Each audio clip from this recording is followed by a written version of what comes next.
어느 날부터인가 사람들은 새벽 배달 기록을 설명하는데 조금씩 망설이기 시작했습니다. 분명 결제가 되었고, 분명 배달이 완료로 찍혔고, 분명 영수증도 남았는데 그 영수증 속 주소만은 지도 어디에도 존재하지 않았습니다. 오늘 이야기는 사라진 건 사람이 아니라 주소가 먼저였다는 쪽에 가깝습니다. 누군가는 그걸 오류라고 불렀고 누군가는 단순한 입력 실수라고 정리했습니다. 하지만 기록은 남습니다. 그리고 기록이 남는 이상 언젠가는 누군가가 그 공백을 들여다보게 됩니다. 지금부터 들려드릴 내용은 한 배달앱 고객센터의 야간 기록, 그리고 그 기록을 확인하던 제 손에 남은 메모를 바탕으로 차분하게 정리한 것입니다. 시작하기 전에 구독, 좋아요, 알림 설정으로 다음 기록도 놓치지 않게 해주세요. 이야기를 시작하겠습니다. 그날은 12월 중순이었다. 서울 강서 쪽은 기온이 한번 꺾인 뒤였고 센터의 공기는 난방이 돌아가도 어딘가 마른 종이처럼 얇았다. 야간 파트는 늘 비슷한 흐름으로 흘러간다. 새벽이 깊어질수록 민원 문장은 짧아지고 확인해야 할 기록은 길어진다. 사람의 말은 줄어드는데 시스템은 더 많은 것을 남겨서 결국 우리는 말이 아니라 로그를 상대하게 된다. 새벽 3시가 조금 지나 접수 리스트가 한번 갱신됐을 때였다. 새로 뜬 한 건이 유난히 눈에 걸렸다. 내용은 흔했다. 완료로 떠 있는데 못 받았다는 유형. 이건 보통 문 앞 사진, 통화 시도, 정차 시간만 보면 대부분 정리된다. 그런데 그 건의 완료 시각이 3시 17분으로 정확히 찍혀 있었고 영수증에 적힌 배송지 문자열이 내가 익숙한 형태와 달랐다. 서울 강서구 곰달래로 18-0. 그 한 줄이 그날의 시작이었다. 나는 처음엔 단순 출력 오류라고 생각했다. 동호가 비는 경우는 많고 배송지 문자열이 깨지는 경우도 가끔 있다. 하지만 이상한 건 그 주소를 지도 검색창에 그대로 넣었을 때 검색 결과가 아무것도 뜨지 않았다는 점이었다. 보통은 조금이라도 비슷한 도로명이나 근처 건물이 뜬다. 그런데 그날은 검색 자체가 실패했다. 그래서 나는 습관적으로 좌표 로그를 먼저 열었다. 주소 텍스트와 별개로 고객이 찍은 배송지 핀과 기사가 완료 처리한 좌표는 항상 남는다. 좌표가 남아있으면 현장이 어땠는지까지는 몰라도 적어도 어디쯤인지는 잡힌다. 좌표는 존재했다. 강서구 화곡동 쪽 큰 길에서 한 블록 들어간 주택가 언저리였다. 빌라와 단독이 섞인 골목. 좌표만 보면 흔한 위치였다. 그런데 그 좌표 옆에는 회색 글씨가 붙어 있었다. 짧고 단정한 문구였다. 주소 변환 실패.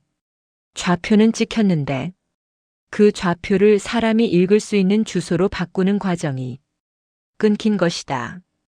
여기까지는 지도 엔진 오류, 데이터 갱신 지연 같은 기술적 문제로도 설명이 된다. 그런데 접수 메모를 열었을 때 민원 담당자가 붙여둔 요약 문장이 조금 이상했다. 나는 늘 그 화면에서 정해진 칸을 먼저 본다. 접수번호, 접수시각, 주문번호, 유형. 그날도 마찬가지였다.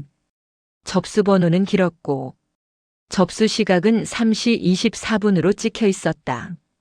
유형은 미수령 완료 처리 2. 배송지 항목에는 영수증과 똑같이 곰달래로 18-0이 찍혀 있었다. 그 아래 지도 검색은 단 2글자로 끝나 있었다. 실패. 좌표 상태는 다시 한번 주소 변환 실패라고 적혀 있었다. 그리고 마지막 칸, 짧은 한 줄의 고객 메모가 있었다. 현장 공터 철거 진행 구역. 이 한 줄이 단순 오류라는 생각을 조금 밀어냈다. 공터라는 말은 대부분 고객이 그냥 불평할 때 쓰는 단어가 아니다. 특히 새벽의 사람은 자기 앞의 상황을 과장하기보다 단정적으로 말하는 경우가 많다. 거기 아무것도 없어요. 그런 식으로 나는 기사 로그로 넘어갔다. 기사 이름은 이준호로 찍혀 있었다. 야간에 자주 들어오던 기사였다. 클레임도 드문 편이어서 이런 건에서 이름이 뜨면 대개는 빨리 끝난다. 픽업 시각은 3시 5분. 목적지 근처 도착은 3시 11분. 완료 처리 3시 17분. 그리고 그 사이 정차 구간이 하나 있었다. 3분 정도. 골목 진입 직전. 문 앞 사진도 남아 있었다. 어두운 복도, 낡은 우편함, 바닥에 내려놓인 종이봉투. 사진의 위치 정보는 문제의 좌표와 일치했는데 그 좌표 역시 주소로는 변환되지 않았다. 나는 그 자리에서 개인 메모장에 한 줄을 적었다. 원래는 팀장에게 설명하려고 늘 이렇게 적어둔다. 3시 17분 완료 곰달래로 18-0 좌표 존재 주소 변환 실패 공터 주장. 그 다음은 늘 하던 확인이었다. 이게 오늘만의 오류냐를 보는 작업. 같은 주소 문자열로 최근 일주일 민원 이력을 검색했다. 0건이면 있는다. 1건이면 일시 오류다. 2건이면 우연을 의심한다. 그 주소는 0도 1도 아니었다. 사건이었다. 더 조용히, 더 나쁘게 같은 형태로 반복되어 있었다. 완료 시각은 모두 새벽 2시 후반부터 4시 초반 사이. 좌표 구역도 거의 같았다. 그리고 고객 메모에 반복되는 단어가 있었다. 공터, 막힌 길, 철거, 출입 통제. 나는 그 4건을 한 줄씩 눌러가며 처리 상태를 확인했다. 그리고 그때 이상한 점을 하나 더 봤다. 사건 중 이거는 클레임 접수 직후 이미 자동 환불이 걸려 있었다. 자동 환불은 아무 조건에서나 걸리지 않는다.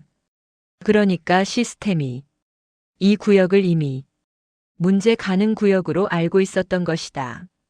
나는 야간 운영 게시판을 열어 주소 변환 실패로 검색했다. 그때 발견한 공지가 묘하게 단정한 문장으로 쓰여 있었다.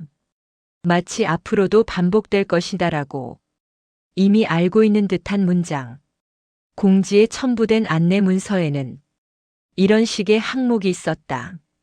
특정 좌표 구역에서 주소 변환 실패가 반복 발생한다는 내용. 완료 사진과 좌표가 남아도 미수령 이의가 다발한다는 내용. 그리고 무엇보다 주소 예시가 내가 보고 있는 것과 거의 같았다. 곰달래로 18-0 형태. 그 문서를 읽고 나서야 나는 생각했다. 이건 오늘 생긴 오류가 아니라 한 달 전부터 이미 누군가의 업무 안에 들어와 있던 패턴이다. 그날 새벽 나는 지도를 더 확대하고 로드뷰를 켜보려 했다. 하지만 로드뷰는 골목 입구에서 멈췄다. 카메라가 더 들어가지 않았다.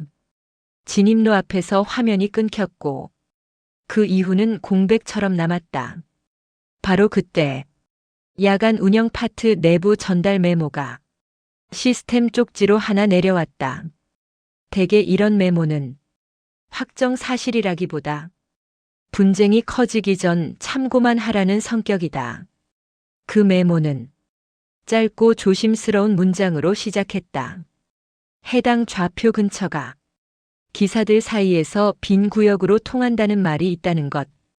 표기 주소는 주문마다 달라 보이는데 완료 처리하고 영수증이 찍히면 특정 형태로 수렴하는 경우가 있다는 것.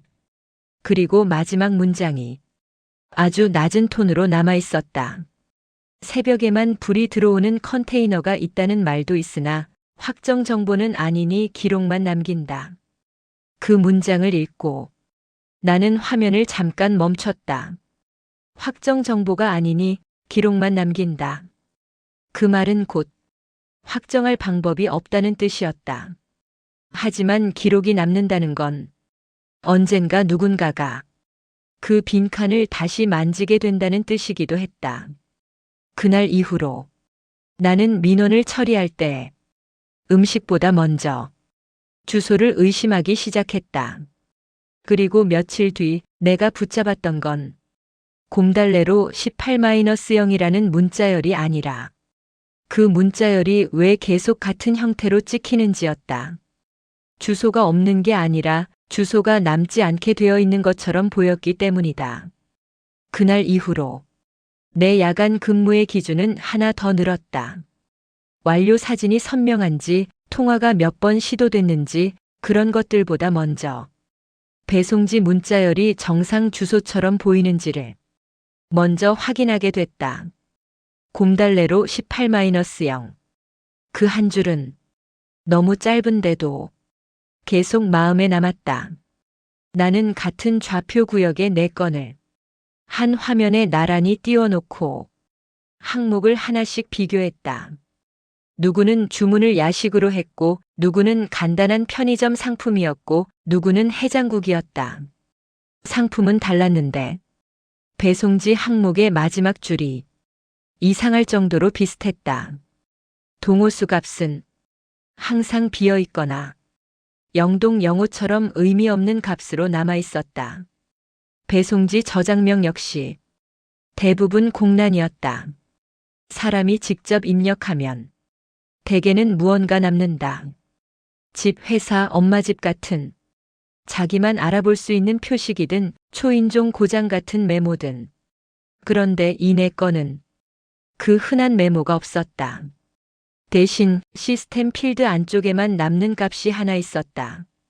고객이 보는 화면엔 잘 나타나지 않는 운영 화면에서만 보이는 작은 항목. 핀 설정 방식. 그 값이 네 건 모두 자동 추천으로 찍혀 있었다. 그 말은 곧 배송지 핀을 사람이 손으로 찍었다기보다 앱이 알아서 찍어줬을 가능성이 높다는 뜻이었다. 물론 사용자들은 자주 그렇게 한다. 대충 찍고 근처에 놓고 배달이 오면 내려가서 찾는다. 하지만 그러면 주소가 조금은 따라와야 한다. 좌표가 찍히면 최소한 그 좌표에 가장 가까운 도로명이나 번지가 붙는다. 완벽하지 않아도 비슷한 형태라도 남는다. 여기는 아예 변환이 되지 않았다. 나는 좌표를 그대로 복사해 우리 내부 지도 툴에도 넣어봤다. 앱 지도 엔진 말고 운영팀이 따로 쓰는 도구였다. 그 도구는 행정 데이터와 연동이 조금 더 강해서 앱에서 놓치는 주소를 잡아내는 경우가 있었다. 그런데 그 도구에서도 결과가 비슷했다. 좌표는 표시된다. 점은 찍힌다. 근처 도로선도 보인다. 하지만 주소를 읽어오는 칸이 비어 있었다. 그 빈칸은 이상하게 정돈되어 있었다.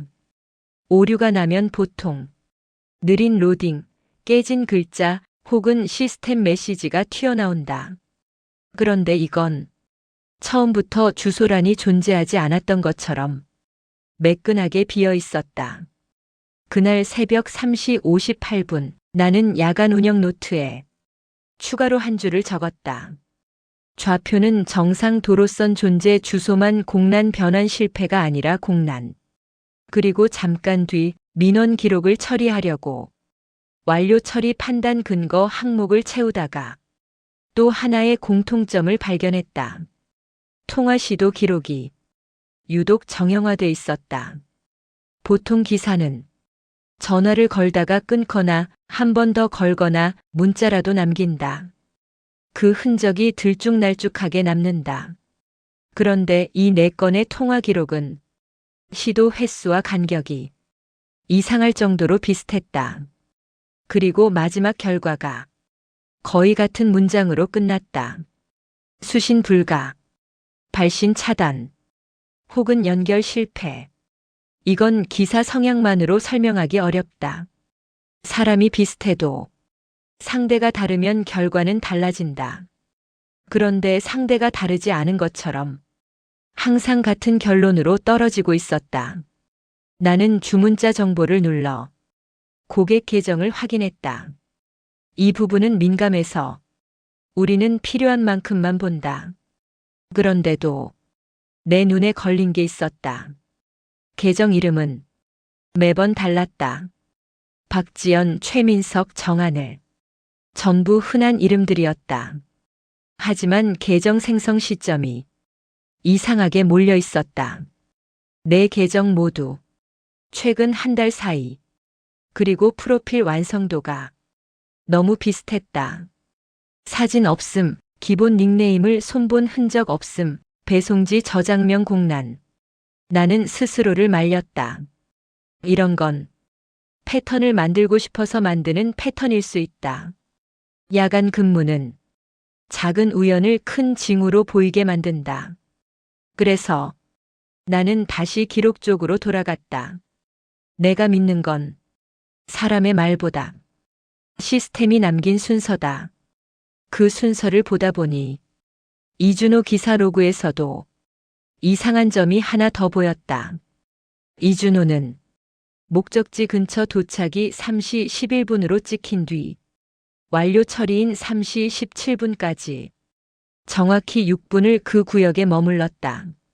그 사이 정차 구간은 3분, 나머지 3분은 천천히 움직인 흔적으로 남아 있었다.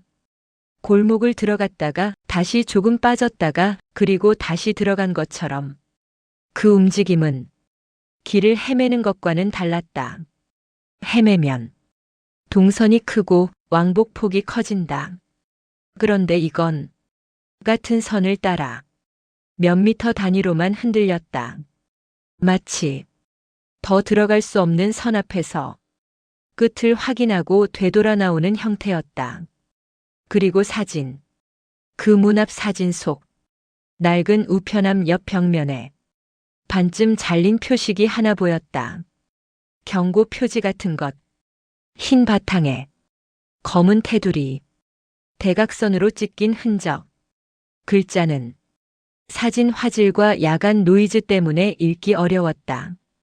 하지만 형태만으로도 그게 일반적인 안내문이 아니라는 건 알 수 있었다. 사람들에게 들어가지 말라는 종류의 표식. 나는 그 이미지를 확대해 파일로 따로 저장했다. 규정상 이런 건 분쟁 자료로 묶어서 야간 운영 파트에 넘길 수 있었다. 그때 내가 처음으로 한 행동은 민원 처리 버튼을 누르는 게 아니었다. 야간 운영 파트에 해당 구역 분쟁 자료 묶음으로 묶어서 올리는 것이었다. 업로드 화면에는 자동으로 제목이 채워졌다. 좌표 기반 분쟁 자료. 그리고 괄호 안에 시스템이 알아서 붙인 표식 하나가 딸려 나왔다. 구역 코드 18-0. 나는 잠깐 손을 멈췄다. 곰달래로 18-0이 아니라 구역 코드가 18-0. 그걸 보는 순간 머릿속에서 영수증의 마지막 숫자가 살짝 다른 의미로 들리기 시작했다. 사람이 쓰는 주소의 18-0이 아니라 시스템이 부르는 구역의 18-0.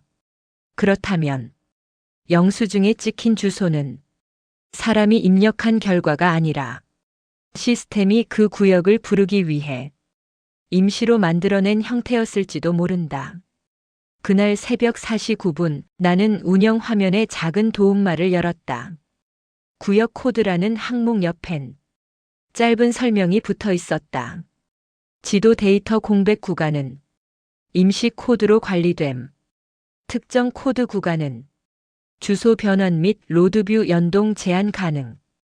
연동 제한. 그 단어가 나를 불편하게 했다. 우리는 늘 기록이 많아질수록 사실에 가까워진다고 믿는다. 그런데 제한이라는 단어는 기록이 부족해서가 아니라 기록이 막혀서 비는 경우가 있다는 뜻이다.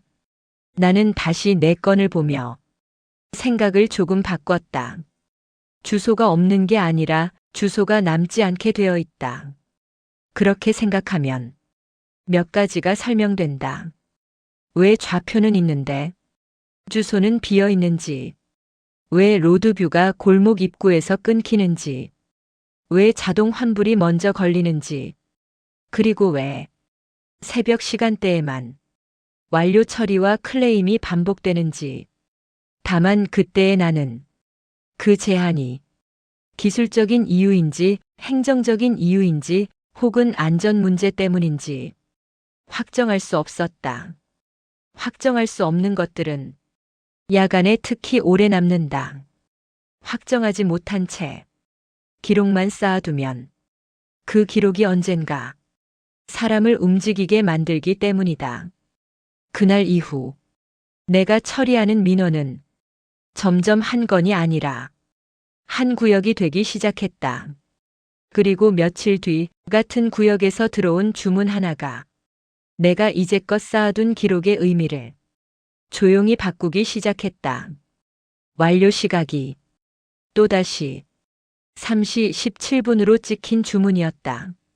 그 주문은 내가 쌓아둔 기록들 위로 아무렇지 않게 하나 더 올라왔다. 완료 시각이 다시 3시 17분이었다. 이상한 일은 반복될수록 더 조용해진다. 처음엔 누구나 놀라는데 세 번째부터는 놀라는 대신 확인해야 할 항목이 먼저 떠오른다. 나는 접수 리스트가 아니라 주문 원본 로그부터 열었다. 클레임이 들어오기를 기다리지 않았다. 기록이 완성되기 전에 기록의 처음 모양을 보려면 지금처럼 완료 직후가 가장 정확했다. 주문 번호는 새로웠고 고객 이름도 달랐다. 하지만 배송지 항목에서 익숙한 빈칸이 먼저 보였다. 동호수 없음, 저장명 없음, 출입 메모 없음, 그리고 지도 검색은 또다시 실패로 떨어져 있었다. 좌표는 같았다. 혹은 거의 같았다. 몇 미터 정도 흔들렸지만 그건 GPS 오차 범위였다. 결국 그 점은 같은 골목을 가리키고 있었다. 나는 배송지 생성 방식을 봤다. 이번에도 자동 추천. 그리고 그 아래쪽에 작게 붙은 값이 있었다. 구역 코드 18-0. 이 값이 붙는다는 건 시스템이 이 구역을 주소가 아니라 코드로 관리한다는 뜻이다. 그러면 사람의 주소 체계로는 끝내 번역되지 않는다. 그런데 더 묘한 건 이 주문의 영수증을 열었을 때였다. 주문 접수 당시 화면에선 배송지 주소가 무언가로 표시돼 있었던 흔적이 있었다. 운영 화면에서만 보이는 초기 주소 문자열 칸에 짧은 값이 남아 있었기 때문이다. 처음엔 서울 강서구 곰달래로 인근 같은 불완전한 형태로 들어갔다. 도로명은 있지만 번지가 비어있는 상태. 그러다 완료 처리 이후 그 문자열이 정확히 같은 형태로 바뀌어 있었다. 곰달래로 18-0. 나는 손을 멈췄다. 그동안 나는 사람이 주소를 입력했고 시스템이 그걸 깨뜨려서 18-0이 찍히는 줄 알았다. 그런데 순서는 반대였다. 처음엔 인근처럼 애매하게 들어와 있다가 완료 처리 이후에 시스템이 어떤 값을 붙이면서 18-0이라는 형태로 정리해버린다. 이건 단순 오류가 아니라 처리 과정의 일부처럼 보였다. 마치 시스템이 여긴 주소로 남기면 안 되는 구역이라고 스스로 결론 내리는 것처럼 나는 그 변화를 캡처해서 기록 폴더에 넣고 야간 운영 노트에 적었다. 완료 전 도로명만 완료 후 18-0 수렴 코드와 과정 존재. 이때부터 일이 조금 불편해졌다. 불편하다는 건 무섭다는 뜻이 아니다. 그보다 더 현실적인 감정이다. 어딘가에서 누군가가 이 과정을 알고 만든 것 같다는 느낌. 그 느낌이 하루 이틀이면 그냥 지나가는데 반복되면 사람을 잠들지 못하게 한다. 그날 나는 이준호 기사 로고도 다시 꺼냈다. 새 주문의 기사도 이준호였다. 야간의 특정 구역을 특정 기사에게 붙이는 경우가 있다. 거리, 배차 효율 혹은 기사 본인의 선호 구역. 그건 흔한 일이다. 하지만 지금은 그 흔함이 오히려 불편했다. 이준호는 픽업이 3시 6분, 도착이 3시 12분, 완료가 3시 17분으로 찍혀 있었다. 또 5분, 또 3시 17분. 나는 기록을 더 파고들었다. 이준호가 그 구역에서 완료 처리한 다른 건들도 하나씩 모아봤다. 날짜가 달라도 완료 시각이 비슷한 범위로 몰려 있었다. 정확히 3시 17분만은 아니었다. 3시 14분, 3시 19분 같은 것도 섞여 있었다. 그런데 그 묶음에서 특정 패턴이 더 또렷해졌다. 완료 처리 직전 늘 한 번 정차가 찍힌다. 길게는 3분, 짧게는 1분. 그리고 그 정차 지점이 항상 골목 입구 근처였다. 골목 안쪽이 아니라 입구. 나는 그걸 보며 처음으로 현장이라는 단어를 조금 더 현실적으로 떠올렸다. 골목 안쪽에 무언가가 있어서가 아니라 골목 안쪽으로 들어가는 것 자체가 매번 멈춘다는 느낌. 그렇다면 기사들은 매번 어디까지 들어가고 어디서 멈추고 어떤 기준으로 다시 나오는 걸까? 그 답은 대개 기록에 없다. 기록은 사람이 멈춘 이유를 남기지 않는다. 다만 멈췄다는 사실만 남긴다. 그래서 나는 민원 처리 절차가 아니라 안전 이슈 접수 절차를 열었다. 우리가 분쟁만 처리하는 조직이면 여기까진 안 한다. 하지만 야간 운영은 가끔 안전을 먼저 확인해야 한다. 화면에는 정해진 항목이 있었다. 발생 구역 강서구 화곡동 일대. 사유 주소 변환 실패 반복 민원 다발 로드뷰 공백. 추정 위험 출입 통제 공사 가림막 야간 시야 제한. 요청 사항 야간 배달 안전 확인 배차 제한 검토. 나는 이 항목들을 차분하게 채웠다. 문장을 꾸미지 않았다. 우리는 문장을 꾸미면 오히려 통과가 늦어진다는 걸 안다. 그리고 제출을 누르자 접수 번호가 자동으로 붙었다. 형식은 단정했다. 나는 그 번호를 내 메모장에 그대로 옮겼다. 언젠가 이 번호가 다시 필요해질 것 같아서 그 뒤로 20분쯤 지나 내부 알림이 하나 떴다. 보통 이런 답시는 길지 않다. 업무 메모는 늘 짧다. 해당 구역은 지도 데이터 공백 코드로 관리 중. 야간 현장 확인은 외부 기관 요청 절차 필요. 현재 배차 제한은 미적용. 민원 발생 시 자동 환불 우선 적용 유지. 나는 그 문장을 몇 번 읽었다. 야간 현장 확인은 외부 기관 요청 절차 필요. 우리는 배달앱 고객센터다. 현장 확인을 할 권한도 없고 할 이유도 없다. 그런데 절차가 존재한다는 건 누군가가 이미 현장 확인을 요구한 적이 있다는 뜻이다. 그날 새벽 나는 자연스럽게 다른 기록을 찾기 시작했다. 예전에도 누가 이 구역을 문제 삼았는지, 누가 외부 기관 요청 절차를 열었는지, 그 결과가 무엇이었는지 검색을 돌리자 비슷한 키워드가 여러 건 걸렸다. 공사장 출입 통제, 철거 구역 5배송, 야간 안전, 임시 코드 구역, 그리고 그 중 하나에 짧은 내부 메모가 붙어 있었다. 작년 겨울 같은 구역에서 기사 한 명이 현장 진입 후 방향 감각 상실로 배달을 포기한 기록. 그 문장은 의학적 표현 같지만 실제론 업무 기록용 문장이다. 방향 감각 상실은 길을 잃었다는 뜻이기도 하고 시야가 막혔다는 뜻이기도 하다. 그 기록의 완료 시각을 봤다. 완료가 아니라 포기 처리 시각. 3시 17분. 나는 손끝이 잠깐 굳었다. 우연이라고 하기엔 너무 자주 같은 자리에 서 있었다. 그 자리에서 나는 생각을 하나 더 덧붙였다. 이 구역은 주소가 비어있는 곳이 아니라 시간까지 비슷한 형태로 반복되게 만드는 곳일 수도 있다. 사람이 아니라 기록이 먼저 같은 방향으로 끌려가는 것처럼 그날 나는 이준호의 이동 경로를 분 단위로 다시 쪼갰다. 정차 지점, 진입로, 돌아 나오는 선, 그리고 지도 위에 그 선을 겹쳐 그리다가 문득 이상한 점을 봤다. 그가 멈춘 자리 근처에 작은 표식이 하나 있었다. 지도에선 잘 드러나지 않는 시설물 아이콘.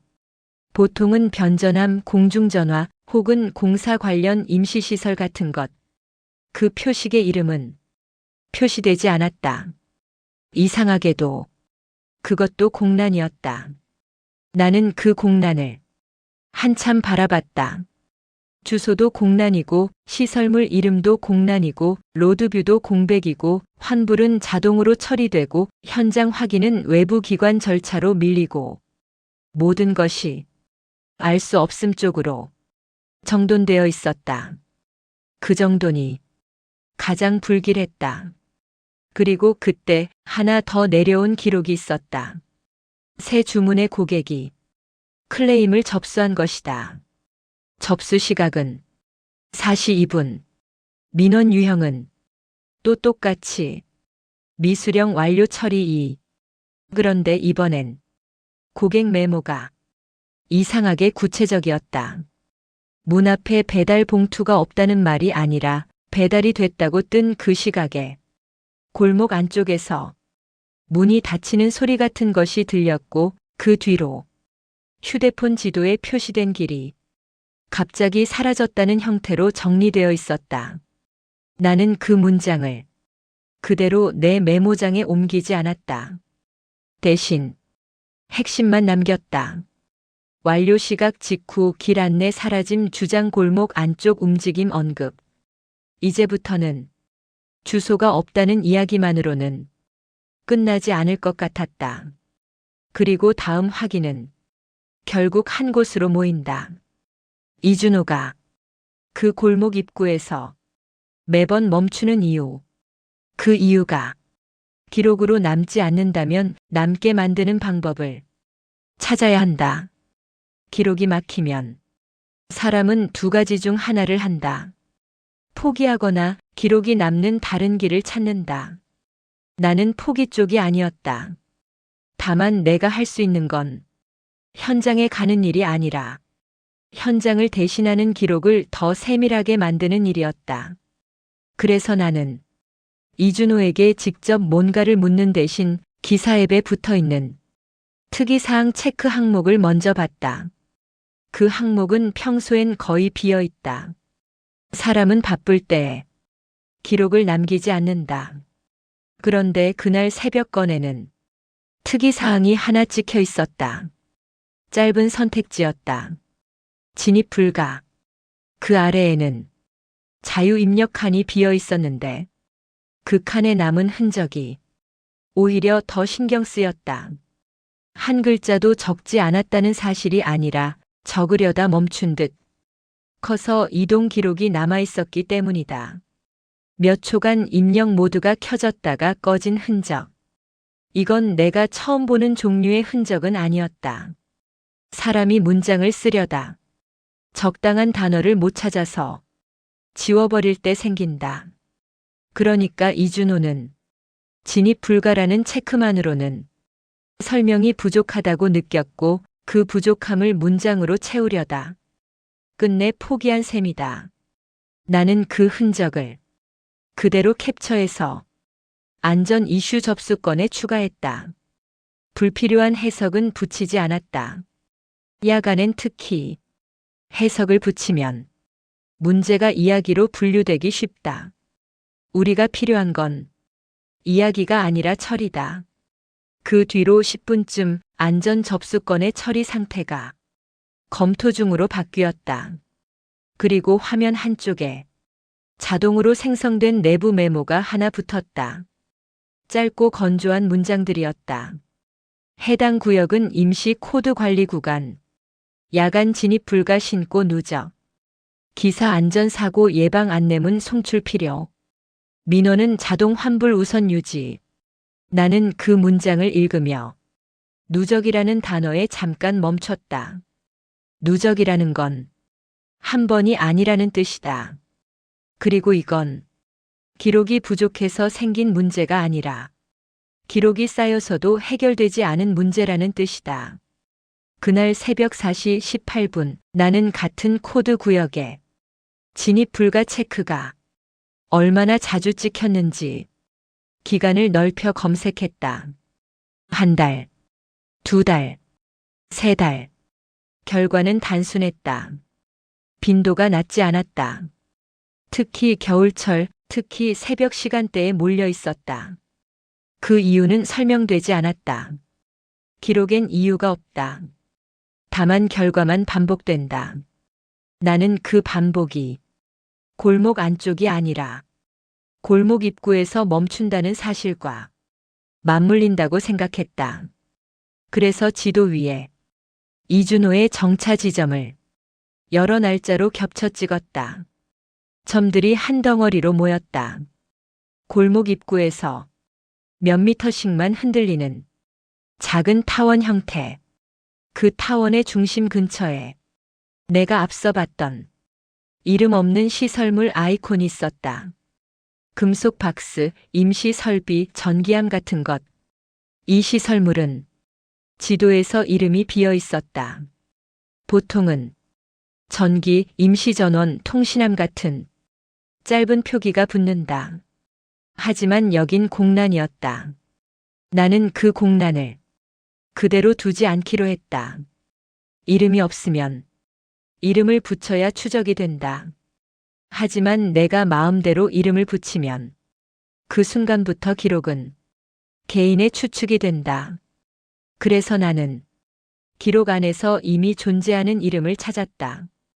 공사 민원, 철거 신고, 구청 공지 안전 안내, 운영 시스템에 연결된 외부 공공 데이터 탭을 열어 그 좌표를 기준으로 최근 공사 신고가 있는지 확인했다. 결과는 생각보다 빨리 나왔다.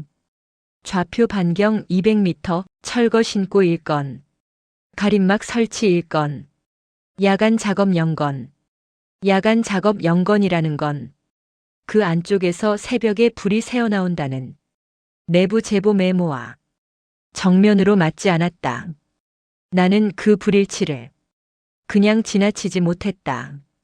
불일치가 생기면 둘 중 하나는 거짓이 아니라 둘이 서로 다른 기준을 쓰고 있을 가능성이 크다. 공공 데이터의 야간 작업은 공식 신고 기준이고 제보 메모의 불은 현장에서 눈으로 본 기준일 수 있다. 그래서 나는 그 철거 신고 건이 첨부 자료 항목을 열었다. 그 안에는 현장 관리자가 제출한 안전조치 체크리스트가 있었다. 체크리스트는 늘 비슷한 문장으로 끝난다. 그날도 그랬다. 가림막 설치 완료. 출입 통제 표지 부착. 야간 조명 최소화. 임시 전원 사용 시 잠금 관리. 나는 마지막 줄에서 잠깐 멈췄다. 임시 전원 사용 시 잠금 관리. 임시 전원. 컨테이너 조명. 이름 없는 시설물. 점들이 천천히 같은 방향으로 모였다. 나는 그 체크리스트를 캡처해두고 내 메모장에 짧게 적었다. 임시 전원 잠금 관리 컨테이너 조명 가능. 그때부터 새벽 3시 17분은 단순한 반복 시각이 아니라 무언가가 켜지고 꺼지는 시간일 수도 있겠다는 생각이 들었다. 물론 근거는 없었다. 하지만 근거가 없다고 해서 모든 생각을 금지할 수는 없다. 우리는 늘 근거가 생기기 전 단계에서 위험을 감지해야 하는 위치에 있었다. 그날 새벽 클레임을 넣었던 고객의 기록을 다시 봤다. 길 안내가 사라졌다는 문장. 골목 안쪽에서 문이 닫히는 소리 같은 걸 들었다는 문장. 나는 그 문장을 그대로 믿지 않았다. 다만 그 문장이 정확히 언제에 붙어 있는지 확인했다. 고객이 클레임을 접수한 건 4시 2분. 그 문장을 입력한 건 4시 5분. 완료 처리 시각은 3시 17분. 사람은 시간이 지나면 문장을 정리한다. 그러니까 3시 17분에 겪은 불편함이 4시 5분의 문장으로 올라온 것이다. 나는 그 간격을 보며 가장 현실적인 가능성을 먼저 떠올렸다. 새벽에 길 안내가 끊기는 건 지도 오류도 통신 음영도 될 수 있다. 그리고 철거 구역 근처는 실제로 그런 구간이 생긴다. 그런데 그 오류가 매번 같은 코드, 매번 비슷한 시각, 매번 골목 입구에서만 반복된다면 그건 우연한 음영이라기보다 구조적인 차단에 가깝다. 나는 다시 우리 내부 답신 문장을 떠올렸다. 현장 확인은 외부 기관 요청 절차 필요. 그 문장은 업무상 흔한 문장인데 이 구역에서는 이상하게 무겁게 들렸다. 그래서 나는 외부 기관 요청 절차를 실제로 열어 필요 항목을 채웠다. 관할은 강서구청 안전 담당 부서. 요청 사유는 야간 배달 기사 안전 이슈. 반복 민원 및 진입 불가 로그 누적. 확인 필요 항목은 출입 통제 범위와 야간 임시 전원 사용 여부. 제출 버튼을 누르자 또 하나의 번호가 붙었다. 공공 협조 요청 번호. 단정한 형식이었다. 나는 그 번호를 내 메모장에 그대로 옮겼다. 이쯤 되면 나는 민원을 처리하는 사람이 아니라 번호를 수집하는 사람이 되어 있었다. 그날 새벽 4시 47분 이준호의 M 로그가 하나 더 갱신됐다. 운행 종료 보고, 야간 정산, 그리고 특이 사항란에 짧은 체크가 하나 더 추가되어 있었다. 동일 구역 반복 배정. 이건 기사 개인의 불평이 아니라 배차 시스템이 그 기사에게 같은 구역을 계속 붙였다는 기록이다. 즉 이준호는 그 골목 입구를 이미 여러 번 지나왔고 그때마다 비슷한 방식으로 멈췄을 가능성이 높다. 나는 그 기록을 보며 이상하게도 조금 안도했다. 이게 누군가의 단발성 착각이 아니라 반복되는 구조라면 언젠가 그 구조는 틈을 드러낸다. 그리고 그 틈은 대개 사람이 아니라 기록에서 먼저 드러난다. 그날 밤이 끝나갈 때쯤 나는 마지막으로 구역 코드 18-0의 과거 데이터를 열었다. 지도 데이터 갱신 이력, 주소 체계 변경 이력, 철거 전 건물 등록 이력. 여기서부터는 모든 것이 느려진다. 공공 기록은 언제나 늦게 도착한다. 하지만 느린 기록 속에서도 한 줄은 비교적 선명했다. 해당 구역, 과거 건물 등록 임시 시설물 포함, 용도 보관 관리, 명칭 공란, 또 공란이었다. 주소도 공란, 시설물도 공란, 명칭도 공란.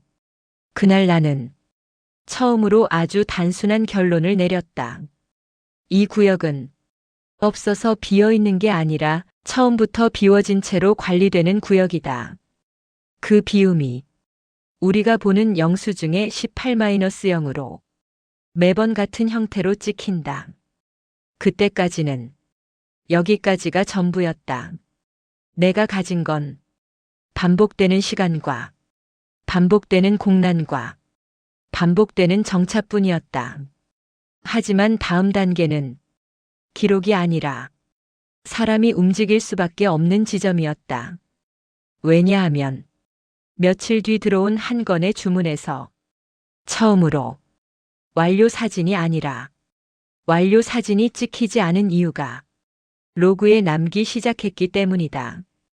그 이유는 기술 오류도 통신 장애도 아니었다. 기록이 그렇게 적혀 있었다. 촬영 권한이 차단됨.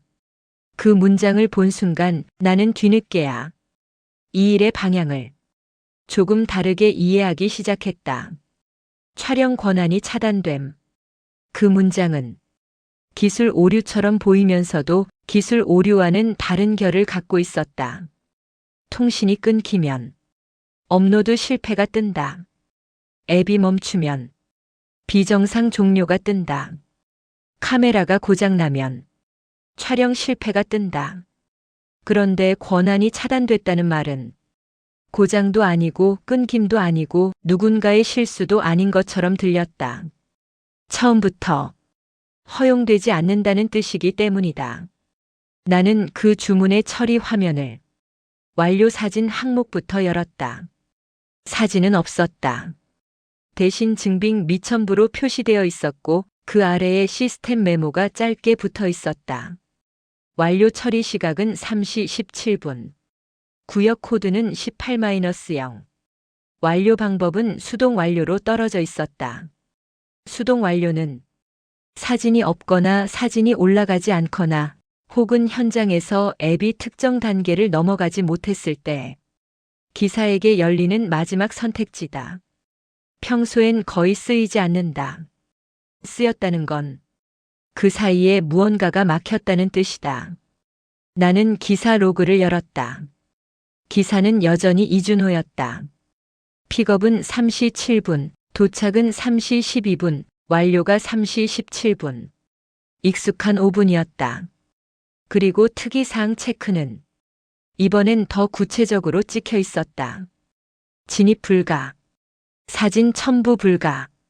체크는 2개였고 둘 다 선택된 상태였다.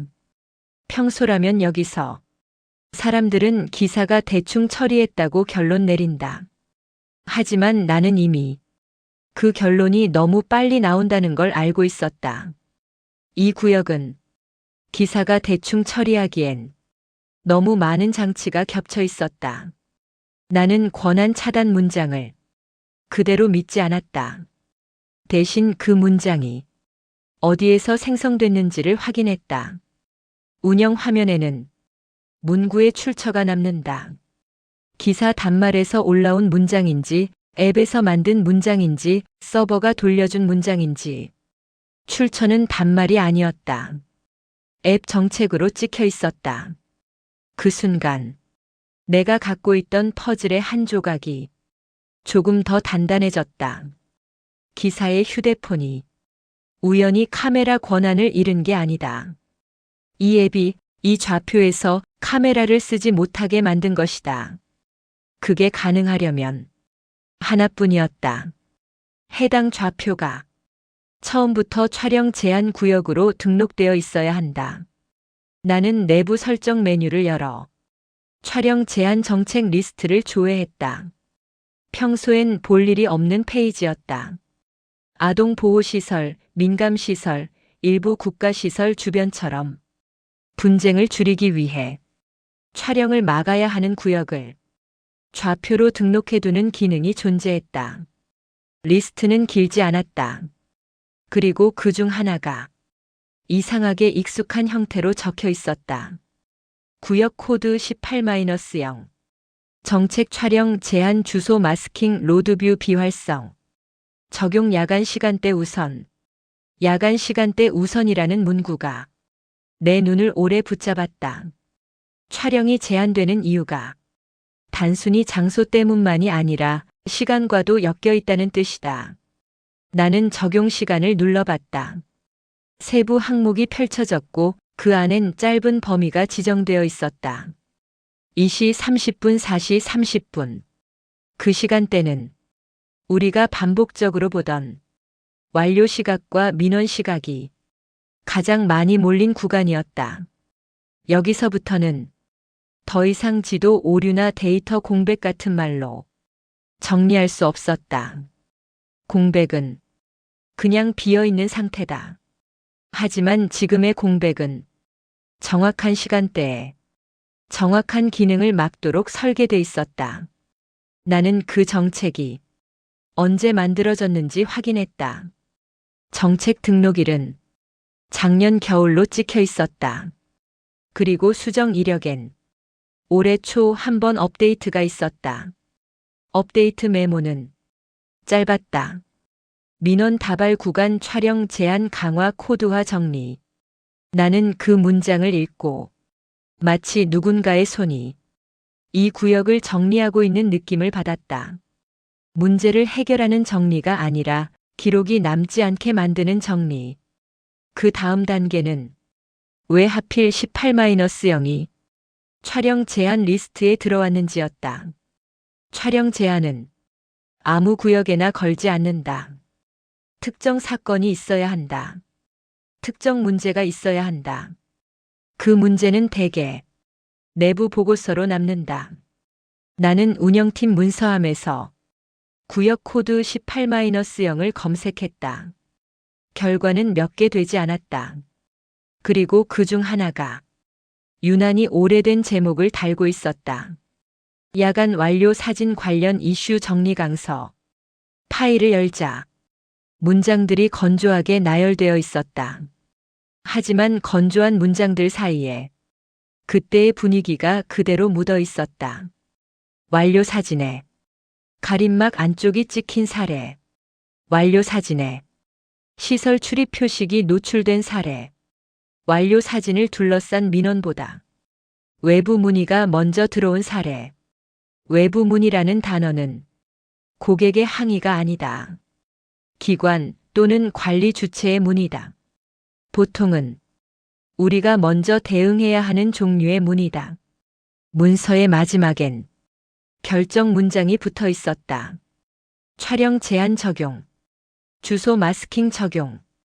야간 시간대 우선. 구역 코드는 18-0으로 통합. 그 문장을 보는 순간 나는 뒤늦게야 이해했다. 우리가 없는 주소라고 부르던 것은 지도에 없는 주소가 아니라 남기지 않기로 결정된 주소였다는 것. 그리고 18-0은 오류가 만들어낸 숫자가 아니라 결정이 만들어낸 표식이었다. 나는 그 문서를 닫지 않고 기사 리포트로 다시 돌아갔다. 이준호가 남긴 수동 완료 리포트에는 짧은 서술이 하나 포함돼 있었다. 대사처럼 쓰인 문장은 아니었다. 업무 보고 형식의 문장들이었다. 완료 사진 촬영 단계에서 카메라가 실행되지 않음. 앱에서 촬영 제한 안내가 표시됨. 진입로 앞에서 더 들어갈 수 없었음. 배달 봉투는 지정 위치에 두고 처리. 나는 그 네 줄을 읽으며 새벽마다 반복되던 장면이 조금 더 선명해지는 걸 느꼈다. 골목 입구, 정차, 가림막, 컨테이너 불빛, 그리고 사진이 남지 않는 완료. 사진이 남지 않으면 우리는 현장을 증명할 수 없다. 증명할 수 없으면 민원은 자동 환불로 떨어진다. 자동 환불로 떨어지면 추적은 더 이상 깊어지지 않는다. 문제는 돈으로 정리되고 기록은 얕아진다. 그건 분쟁을 줄이기 위한 정책처럼 보이지만 동시에 누군가에게는 가장 편한 구조다. 나는 그 편함이 누구에게 편한지 생각했다. 고객에게 편한가? 기에게 편한가? 회사에게 편한가? 아니었다. 어느 쪽에도 딱 맞지 않았다. 고객은 계속 못 받았다고 한다. 기사는 계속 진입 불가라고 찍는다. 회사는 계속 자동 환불을 한다. 모두가 손해를 보는데 그럼에도 이 구조가 유지된다는 건 손해가 아닌 무언가가 어딘가에 남는다는 뜻이다.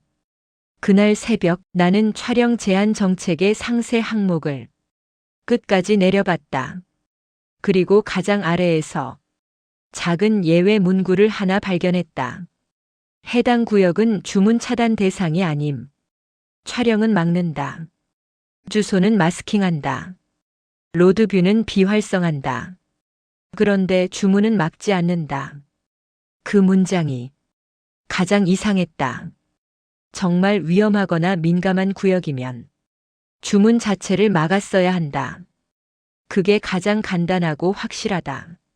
하지만 이 구역은 주문을 허용한 채로 기록만 희미하게 만든다.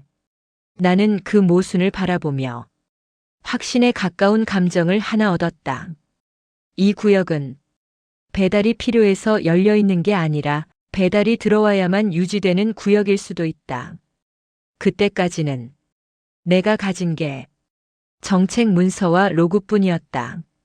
하지만 로그가 정책을 가리키고 정책이 시간을 가리키고 시간이 계속 3시 17분 근처로 모인다면 그 다음은 결국 한 가지로 수렴한다. 그 시간대에 그 골목 안쪽에서 무언가가 반복된다는 것.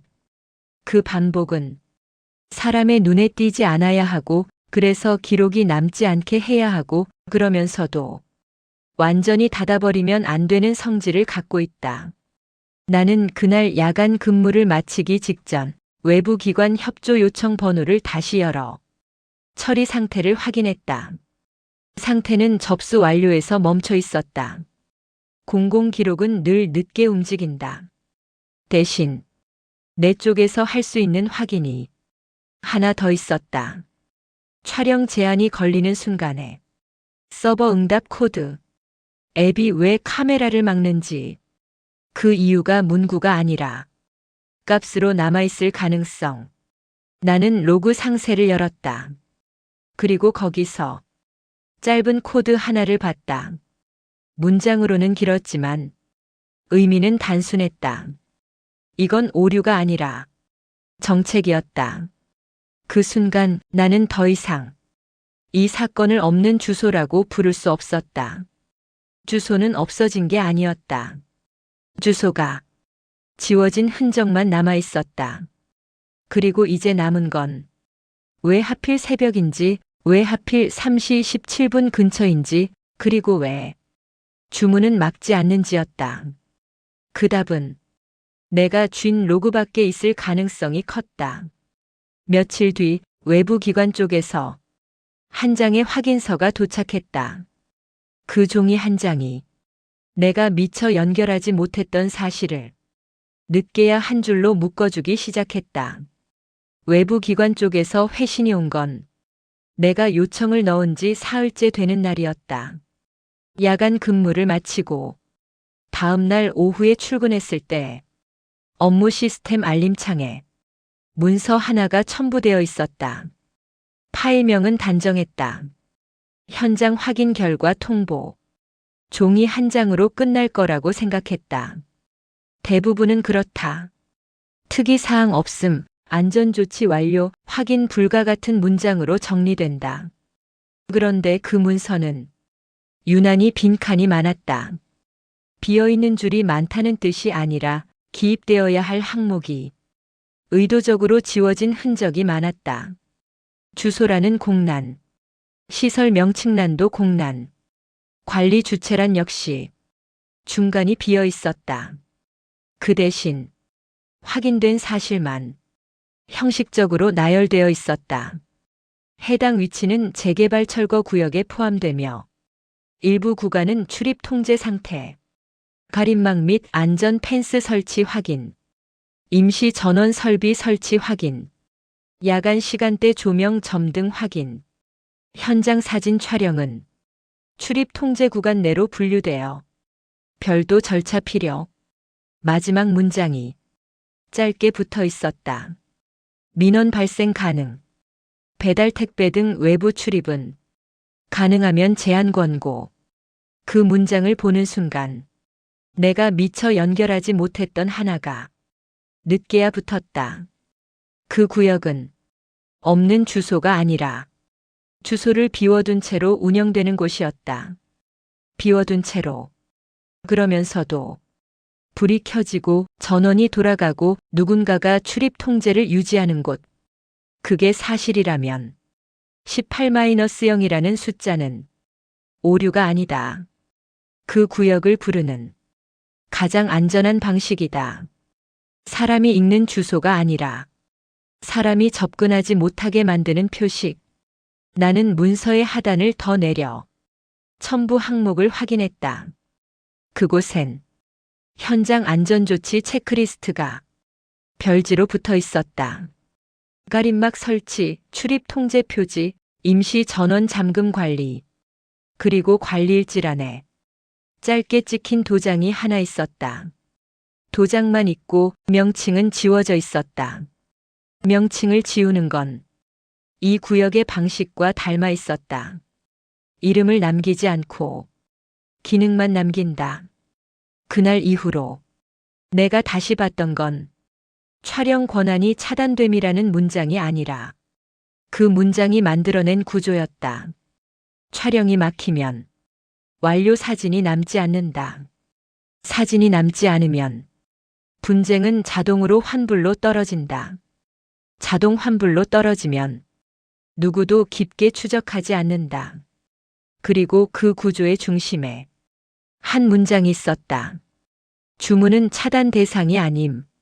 나는 그 문장이 왜 끝까지 유지됐는지 뒤늦게 이해하기 시작했다. 이 구역은 외부 출입을 완전히 막을 수 없다.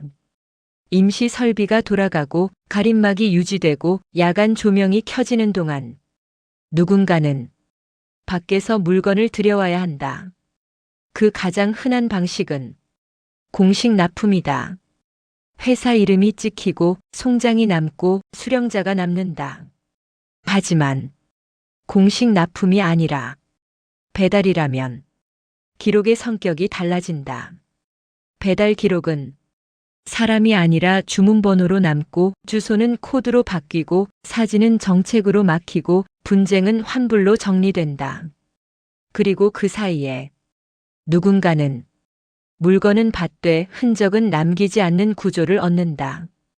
그 생각이 떠오른 뒤부터 내가 다시 확인한 건 고객 계정들의 공통점이었다. 나는 이전에 계정 생성 시점이 몰려 있다는 것까지만 봤다. 그땐 그게 우연일 수 있다고 생각했다. 하지만 이제는 우연이 아니라면 누가 그 계정들을 만들었는지 확인해야 했다. 계정 생성은 개인정보라 깊게 볼 수 없지만 우리가 볼 수 있는 값이 하나 있다.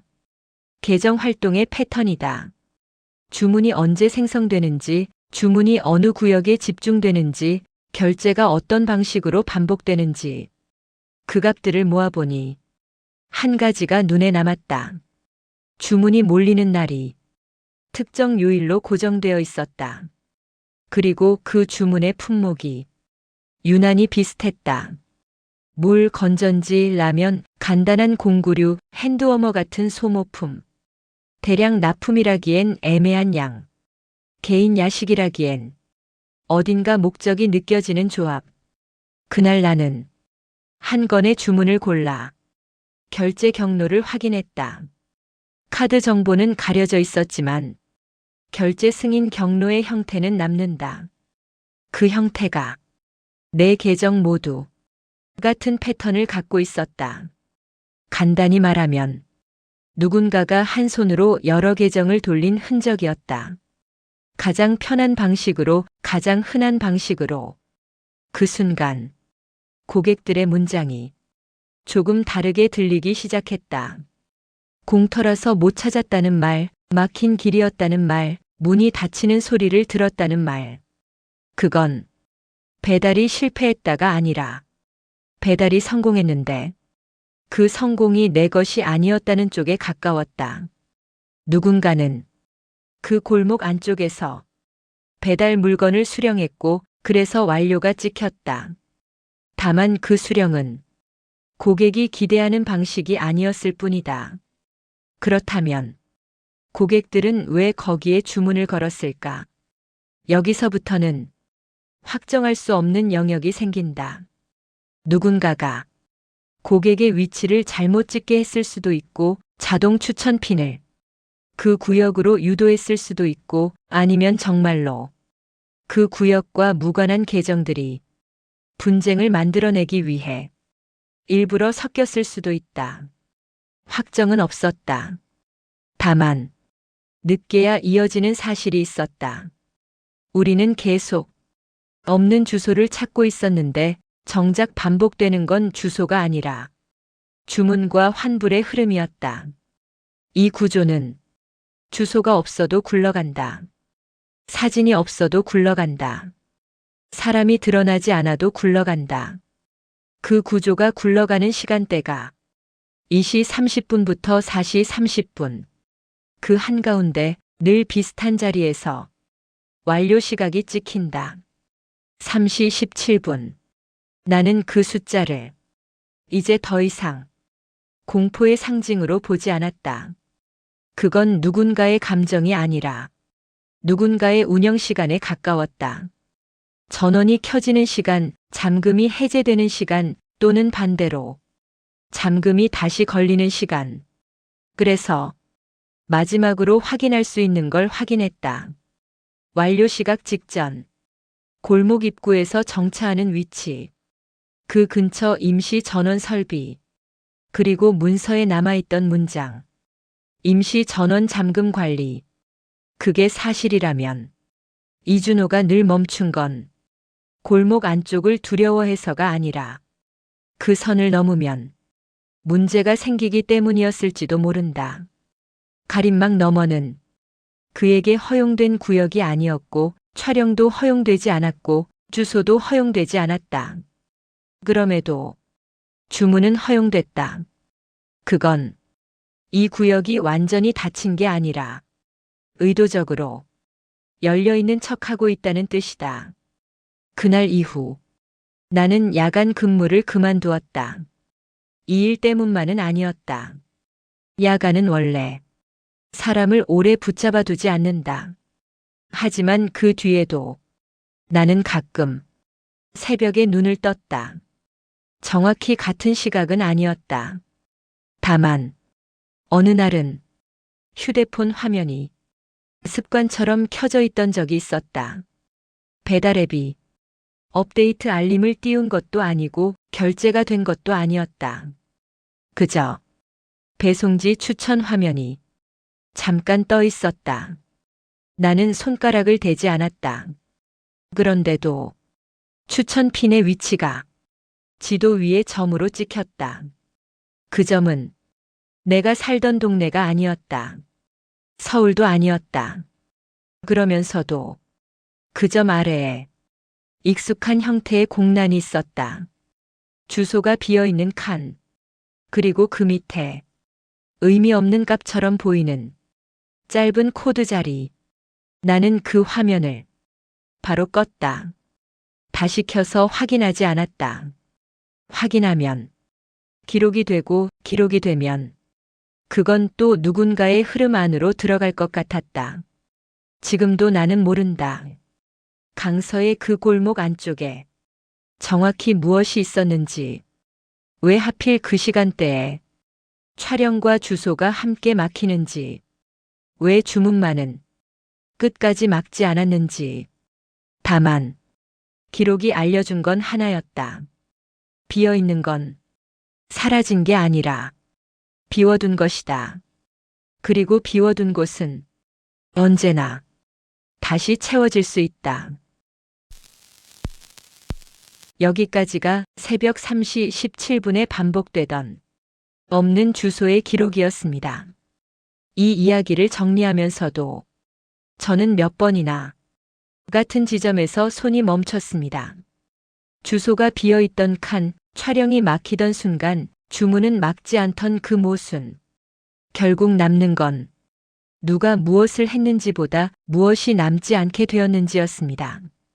기록이 비어있으면 사람은 보통 아무 일도 없었다고 생각합니다. 하지만 그건 정말 아무 일도 없어서가 아니라 아무 일처럼 정리되는 구조가 이미 만들어져 있어서일지도 모릅니다. 그리고 그런 구조는 늘 조용한 방식으로 남습니다. 민원은 환불로 끝나고 사진은 남지 않고 주소는 코드로 바뀌고 사람은 서로를 의심하다가 결국 피로해져서 그 지점을 다시 지나치게 됩니다. 혹시 지금 당신도 비슷한 경험이 있나요? 지도에 없는 위치가 찍히거나 완료가 찍혔는데 사진이 없거나 주소가 멀쩡했는데 어느 순간부터 비어 보였던 적이요. 그렇다면 그건 당신의 착각이 아니라 기록이 그렇게 정리된 것일 수도 있습니다. 오늘 이야기처럼 남지 않는 쪽으로만 정돈되는 기록들, 그리고 끝까지 막히지 않는 어떤 흐름들. 그게 무엇이든 우리는 늘 뒤늦게야 연결해서 이해하게 됩니다. 여기서 멈추겠습니다. 이런 기록형 실화 괴담을 계속 듣고 싶으시다면 구독, 좋아요, 알림 설정 부탁드립니다. 당신이 남겨주신 반응이 다음 기록을 더 오래, 더 깊게 이어가게 합니다.